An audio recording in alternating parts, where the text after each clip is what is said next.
मुंबईतील प्रसिद्ध सिद्धिविनायक मंदिरातील कथित दानचोरी प्रकरणाची निष्पक्ष चौकशी करून दोषींवर कठोर कारवाई करण्यात यावी, अशी मागणी महाराष्ट्राचे अन्न व नागरी पुरवठा मंत्री छगन भुजबळ यांनी केली आहे.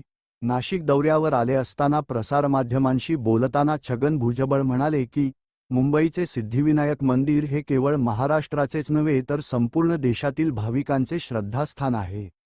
मंदिराशी संबंधित कोणतीही गैरप्रकाराची घटना अत्यंत गंभीर असून या प्रकरणाची निष्पक्ष आणि सखोल चौकशी होणे आवश्यक आहे.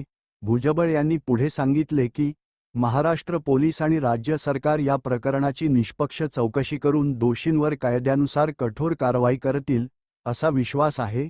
देज न्यूज मराठी, प्रतिनिधी एजाज शेख, नाशिक.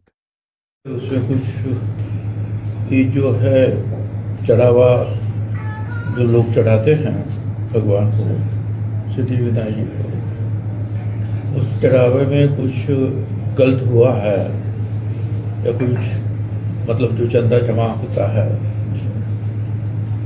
तो शायद उनके पास कोई मालूमात होगी, वो अगर सरकार को शासन को दे देंगे तो उसकी इंक्वायरी होगी और क्या गलत है क्या सही है साबित होगा.